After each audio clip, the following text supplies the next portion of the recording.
காலையில் milk shake என்ன அப்படின்னா, நம்ம என்ன பண்ணணும், நைட்டே வந்து ஒரு புளியங்கொட்டை அளவுக்கு முருங்கை பிசின், ஒரு புளியங்கொட்டை அளவுக்கு பாதாம் பிசின் தண்ணியில் ஊற வச்சிடணும். ஒரு 6 பாதாம் ஊற வச்சிடணும். அது கூடவே வந்து பாருங்க, ஒரு வால்நட்டு, ஒரு டீஸ்பூன் பூசணி விதை, அதுக்கப்புறம் வந்து பார்த்தீங்கன்னா, ஒரு டீஸ்பூன் வந்து சியா சீட்ஸ் எல்லாத்தையும் ஊற வச்சிடணும். இது நைட்டே ஊற வைக்கணும்னு இல்லை, காலைல எந்திரிச்சு தூங்கி எழுந்த உடனே ஊற வச்சா 1 மணி நேரம் ஊறினா போதுங்க.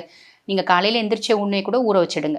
அது கூட வந்து பாருங்க, ஒரு 30 காஞ்ச திராட்சை, இது எல்லாத்தையும் ஊற வச்சுட்டு ஒரே ஒரு பேரிச்சம்பழம் போதும். இது எல்லாத்தையும் ஒரு பிளெண்டரில் போட்டு ஒரு கிளாஸ் பால் ஊற்றி நல்லா அடித்து ஒரு ஸ்பூன், இது வந்து இனிப்பு, இதுவே இனிப்பாக இருக்கும். அதுக்கு மேலே இனிப்பு வேணும்னா கொஞ்சம் பனவெல்லம் போட்டுக்கலாம். இல்லைனா வந்து பாருங்கள், ஒரு டீஸ்பூன் தேன் போட்டுக்கலாம்.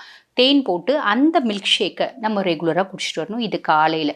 இதை ரெகுலராக குடிச்சிட்டு வரும்போது என்ன ஆகும் அப்படின்னு கேட்டிங்கன்னா, ஃபஸ்ட்டு விஷயம், இந்த பாதாம் பிசின் என்ன பண்ணுது அப்படின்னா, அதிகப்படியான உடல் உஷ்ணத்தை குறைக்குது. ஓகேங்களா?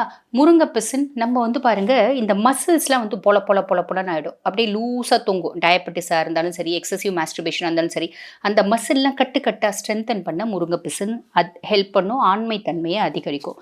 பாதாம் நம்ம எல்லாருக்குமே தெரியும், விட்டமின் இ ஜாஸ்தி. அதே மாதிரி விட்டமின் இ ஜாஸ்தி அப்படின்றதுனால அதுவும் ஆண்மை தன்மையை அதிகரிக்க உதவும் அப்படின்னு சொல்லலாம். பூசணி விதை, பூசணி விதையில வந்து பார்த்தீங்கன்னா, நிறைய மைக்ரோ நியூட்ரியன்ஸ் இருக்குது, ஜிங்க் இருக்குது. ஸோ அது ஆண்மை தன்மைக்கு நல்லது அப்படின்னு சொல்லலாம். காஞ்ச திராட்சை இரும்பு சத்து நிறைய இருக்குது, பாடி கூலண்ட். பேரிச்சம்பழம் இரும்பு சத்து இருக்குது, உடம்புக்கு நல்லது. இந்த சியா சீட்ஸ் வந்து பாருங்க, நிறைய மைக்ரோ நியூட்ரியன்ஸ் இருக்குது, நிறைய சத்துக்கள் வந்து கொஞ்சம் கொஞ்சம் கொஞ்சம் கொஞ்சம் இருக்குது. ஆக இந்த milk shake on the whole இவங்க டெய்லி குடிக்கும்போது ஆண்மை தன்மை அப்படின்றது கண்டிப்பாக அதிகரிக்கும்.